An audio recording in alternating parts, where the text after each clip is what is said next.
Hare Krishna, everyone. So from today we're gonna start our book, Srila Prabhupada's small book, very first book on the way to Krishna. So many devotees requested me that they want to hear classes but in English language. So I was not confident enough earlier to give classes in English language, but now I just want to give it a try by surrendering to Lord Krishna. So we're gonna start our very first chapter today, which is Through Way to Happiness. Let's see. Every one of us is searching after happiness, but we do not know what real happiness is. We see so much advertised about happiness, but practically speaking, we see so few happy people. Now, what a beautiful point Srila Prabhupada ji is telling here. What's that? The very first question rises here is that why are we searching for happiness? It's written here, right? Every one of us is searching after happiness. So why are we searching for happiness? As we all know, in fact we know it theoretically, that we are not this body. We are soul, right? We are souls. So the nature of soul is Satchidanand, blissful state. That's why you will see anyone in this world, whatever he or she is doing, he or she is doing it for the sake of getting happiness in return, isn't it? Because it is the nature of our soul that we seek for happiness. Now, on the other side, what Prabhupada ji is telling, that you will see in all the directions, advertisements are happening. And about what? About happiness. Now, if we see example of this, so what example we can take by these advertisements? I mean, what kind of advertisements do you see in this world? What kind of advertisement do you see where basically where they tell that if you will do this, you will definitely get happiness? All the advertisements are all about this only. Like, for an example, if a person who has a black complexion, so now he is thinking that if I will put Fair and Lovely on my face, then I will get fair complexion, right? That person is thinking like that. Now, why is he thinking like that? I mean, he's thinking that my complexion is black in color and I want fair complexion. So he puts Fair and Lovely on his face so that he or she may get a fair complexion. Why so? Because he or she or that person is thinking that if I will get a fair complexion, then I will get happy. Is it not? That's the only reason he is doing so, he or she is doing so, that person is doing so. Because that person is thinking that if I will get a fair complexion, then I will be happy.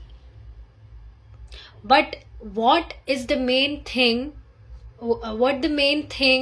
which he is unable to see?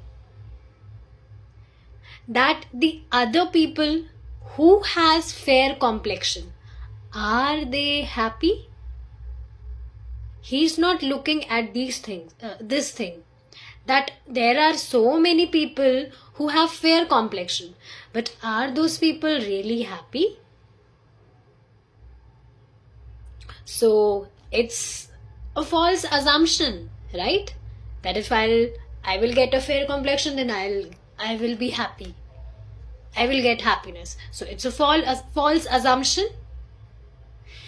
Just like that, if we see another example, like example of advertisements about mattresses. So you will see there are many companies. You will see their taglines. You will sleep for years. We will see there are many people who do not fall asleep, especially rich people who have lots of money, because they are tensed. They have a kind of anxiety that how we will be able to manage all this money and all, right? So they have a kind of anxiety, and for that reason sleeping is really a big task for such people. It is natural, right? And you'll see many people are going with this problem. They don't fall asleep nicely. So people advertise about mattresses that you will sleep for years if you will buy these mattresses, as if that person will not that particular mattress, then he or she can't sleep. He will not get a sleep. He will never be able to sleep if that person will not grab that mattress.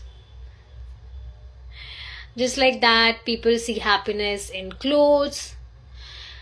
If we take another example, so you will see advertisement about Colgate. Now that person, suppose a lady is giving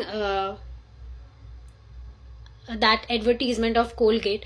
So she will smile very nicely. She will show her teeth nicely, as if she has gotten those teeth by brushing her teeth with Colgate. But it's not like that. People might have naturally got such teeth, shiny teeth, nice teeth, right? But in advertisements they show that my teeth are so much shiny, they are looking so much nice because I'm rubbing Colgate. So it's not like that. So see, everywhere there are advertisements of different things, but those all advertisements are about happiness, so-called happiness, that if you will do this, if you will do that particular thing, you will be satisfied, you will be happy, right? Whatever they are advertising, they are showing it that it is for the sake of getting happiness. So Srila Prabhupada ji is telling here that he's telling, see what is he telling? This is because so few people know that the platform of real happiness is beyond temporary things. It is this real happiness that is described in the Bhagavad Gita by Lord Krishna to Arjuna. So what Srila Prabhupada ji is trying to tell here, that if so many advertisements are happening, means people advertises lots of things about lots of items and products, then definitely people should feel happiness. Definitely people should get satisfied and they should be in joyful state, but still they are not happy. Why so? What Srila Prabhupada ji is telling here? Because we can't get happiness from temporary things, right? It's written here. Real happiness is beyond temporary things. Temporary means which will vanish away in some time in future, right? So how can one get satisfied with temporary things? How interesting is that? We might have not seen advertisements like this, right? Just for another example is coming in my mind. You will see Zomato. If we take Zomato example, so Zomato is like tomato. You might remember tomato in your mind when means I often remember tomato in my mind whenever someone said Zomato. So see how names are also very catchy, right? Names are also very catchy. But you just think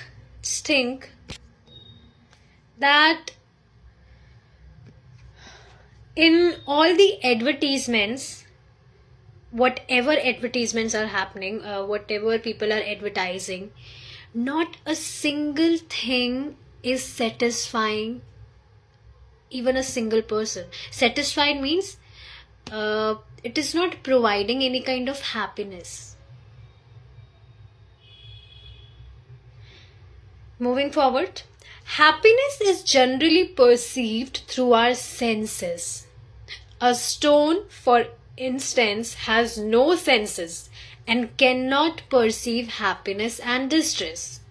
Developed consciousness can perceive happiness and distress more intensely than undeveloped consciousness. This is super striking. See, we experience happiness through our senses. If we don't have senses, then we will not be able to experience any kind of happiness. Just like stones. You see, stones are non-living. Stones falls in the category of non-living things. You might have already studied these things in your school time. What are non-living things? What are living things? Isn't it? So stones, pebbles and all are the non-living things, right? They are non-living beings. They don't have any kind of consciousness. They can't feel anything. They don't have any kind of senses. And see, in next line, what is it written? Developed consciousness can perceive happiness. So basically, the more developed consciousness a being have, he will be able to experience more bliss. Now let me tell you one thing, that we human beings are blessed with elevated consciousness. You will see these classes which we are discussing here, a dog cannot understand this, whatever we are discussing here, right? If you have a pet in your house, whatever pet you have, a parrot or a dog or a cat, whatever, you just call them. You just call them, and you will see they will not understand these things because they don't have such consciousness to understand, to grab such things, the knowledge which we are grabbing. So human beings are blessed with elevated consciousness. You'll see, if a monkey will see another monkey, then that monkey will not be, much. He will not be able to understand things more nicely as we human beings do. Right? See, in next line, what it's written? Trees have consciousness. Agree? Trees do have consciousness. How will we know? Because those are living beings. And see, any living being, any living thing which you see around you, even it's not moving, then also how you will come to know that is it a living thing or a non-living thing. You will see living things often grows, right? Pebbles or stones will never grow, or your the clothes which you are wearing, or the laptop which you have in front of you, whatever, that fan which is moving around, they will never grow, because these are living things, right? And they do not have any consciousness. Now, how to understand that what are the living things? They will grow. So you see trees, plants, they often grow. They always grow. So they do have consciousness. So trees have consciousness, but it is not developed. How? How to understand this point now? You'll see, first of all, let's just understand one thing. Tell me one thing. Let's just read this first. Trees may stand for a long time in all kinds of weather, but they have no way of perceiving miseries. Okay, let me tell you one thing first. You'll see, first of all, tell me that how will you come to know that a tree is happy, or that the trees are happy? How will you come to know? What are the symptoms of a happy tree? By seeing their growth, right? By seeing its blossomy nature. A happy tree will always blossom nicely. Just look at yourself. We eat nicely, we drink nicely, we do all the things nicely because we are healthy. We are healthy. That's why we are able to do so many different tasks throughout the day, because we are healthy. So how will we come to know we are healthy? Because how will we come to know that a tree is healthy or it is happy? By seeing its growth, right? If it's growing nicely, it is blossoming, then you'll come to know that yeah, it's a happy tree.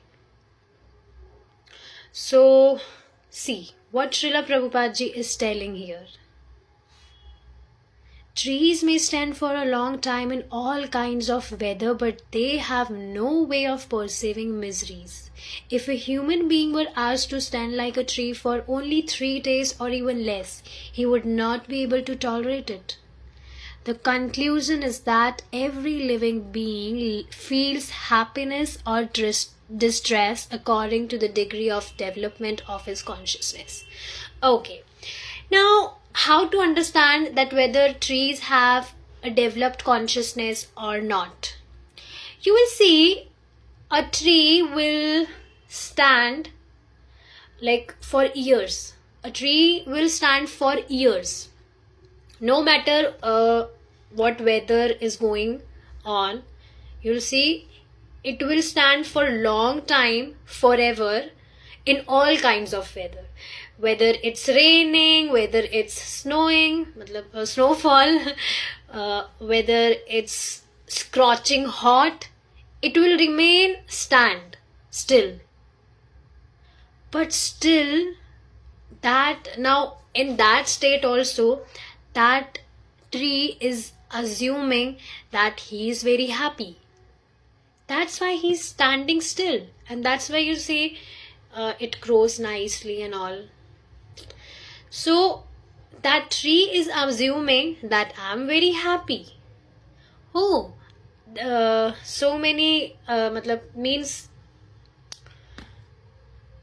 See, Srila Prabhupada will tell this later. You'll see a tree remains stand in same position. It stands still all the time, but that tree thinks that he is happy. Because you see, he is actually tolerating.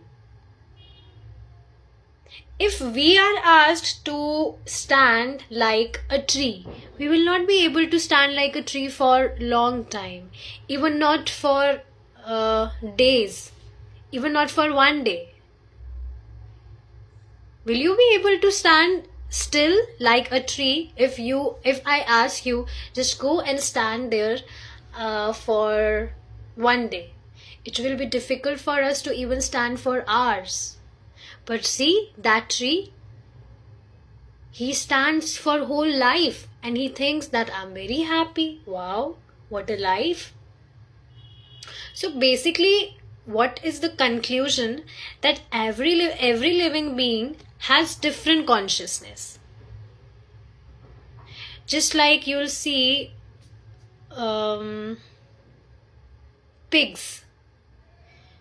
Do you know what do pigs eat? What is the favorite food of pigs? The stool. Can you just believe this? A living being is so much happy by consuming stool. But yeah, because that pig has that kind of consciousness. He assumes that I'm very happy. This is my favorite food because that pig has that kind of consciousness. So basically, conclusion is that every living being has different consciousness, and they feel happiness according to that. Their criteria of feeling happiness is different. Experiencing happiness is different. The happiness that we are experiencing in the material world is not real happiness. If one asks a tree, are you feeling happy? The tree, if it could, might say, yes, I'm happy, standing here all year. I'm enjoying the wind and snowfall very much, etc., etc. This may be enjoyed by the tree, but for the human being, it is a very low standard of enjoyment. Isn't it? You just see that tree is standing for years, and if you will ask that tree, and that tree, if it could, might say that yes, I'm happy. So it is very low consciousness. Trees has very low consciousness. That's why they think like that.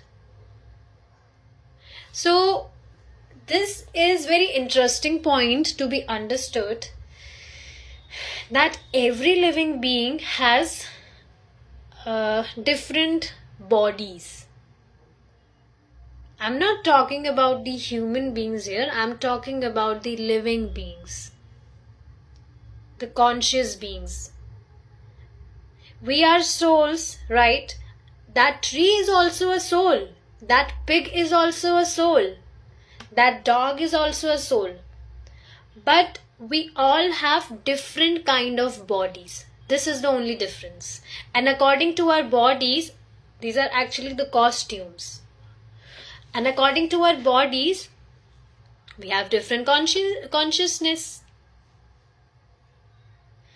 So it's clear here that that tree, if it could, might say that yes, I'm happy. But for a human being, it will be a very low standard of enjoyment. We will not enjoy, we will not feel happy while standing in snowfall. You see trees don't wear any clothes. We feel very cold in winters. It's winter's time right now. We feel very cold, so we wear sweaters, jackets and all. But just look at that tree. He does not wear anything. But still he is assuming that I'm very happy, I'm enjoying very much. So it is because of its low consciousness. There are different kinds and grades of living entities, and their conceptions and perceptions of happiness are also of all different types and grades. Clear? Although one animal may see that another animal is being slaughtered, he will go right on chewing grass, for he has no knowledge to understand that he may be next. He's thinking that he's happy, but at the next moment he may be slaughtered. Now this is just amazing point, just amazing example which Srila Prabhupada ji is explaining here, telling here. What's that? That you will see, you might have seen, just for an example, you might have seen it somewhere or maybe not. Let me explain you. One goat, you will see one goat will chew grass. Now that goat is enjoying chewing that grass, right? We all love to consume good food. Now for that goat, her favorite food is that grass. So she's just enjoying it, she's just chewing it nicely. But you will see just next to her, another goat is being slaughtered. But that goat will not understand this.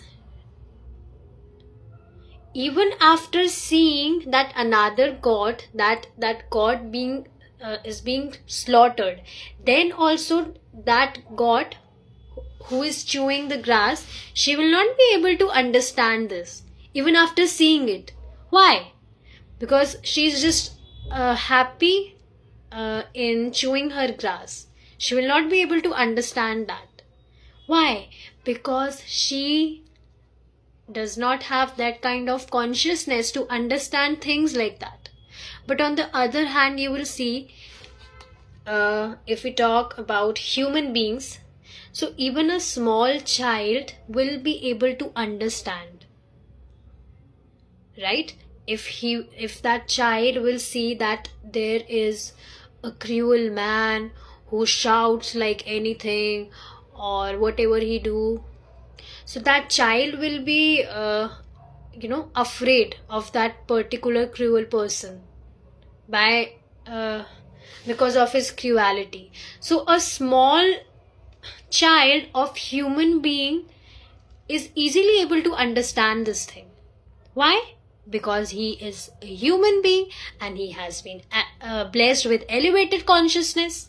So now, are you able to see the gap of the consciousness? A huge difference is there between the consciousness. I can relate with this very nicely.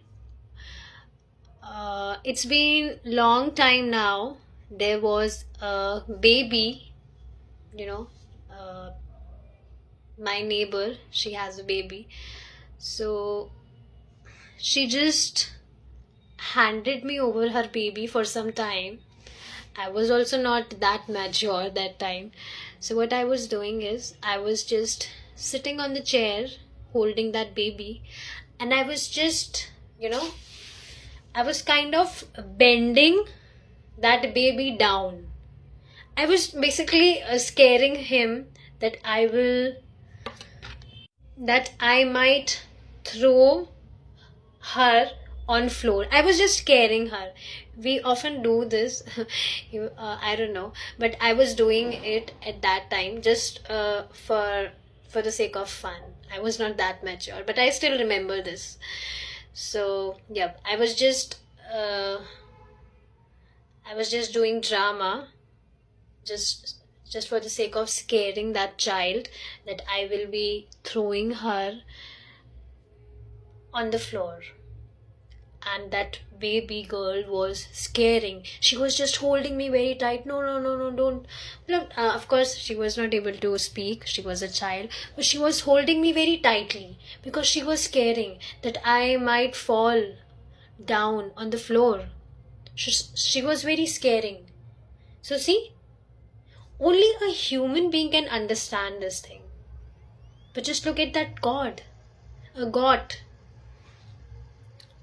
Just next to her, another God is being slaughtered. But then also that God who is chewing grass, she is not able to understand this thing. So in this way, there are different degrees of happiness. Yet all of them, what is the highest happiness? We will be discussing this in our next class. It's a beautiful shloka from Bhagavad Gita. We'll be discussing it in next class. We'll stop here now. Srila Prabhupada ki jai. Nitai Gaur Premanande. Hari Bol.